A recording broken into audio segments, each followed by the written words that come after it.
বিশ্বজুড়ে জনপ্রিয় গণমাধ্যম টেলিভিশন। বিনোদনের অন্যতম মাধ্যম এই টেলিভিশন। টেলিভিশন শব্দটি এসেছে গ্রিক শব্দ টেলি, যার অর্থ দূরত্ব, আর ল্যাটিন শব্দ ভিশন, যার অর্থ দেখা। টেলিভিশনে একই সঙ্গে ছবি দেখা ও শব্দ শোনা যায়। টেলিভিশনই প্রথম বিশ্বটাকে এনেছিল মানুষের ঘরের মধ্যে, যার মাধ্যমেই হয় তথ্য ও বিনোদনের এক বিস্ময় জাগানিয়া অগ্রগতি। খবর ও খেলা সম্প্রচার ছাড়াও বিনোদনমূলক নানা আয়োজনের কারণে রয়েছে টেলিভিশনের আবেদন।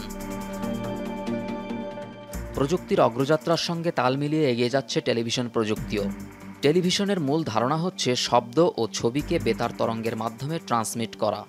টেলিভিশন প্রথম থেকেই ছিল সর্বপ্রধান গণমাধ্যম, বিশেষত তৃতীয় বিশ্বের দেশগুলোতে, যেখানে মোবাইল ব্যবহারকারীদের ৫০%-এরও বেশি ফিচার ফোন ব্যবহার করেন, সেখানে টেলিভিশনই বিনোদনের মূল মাধ্যম।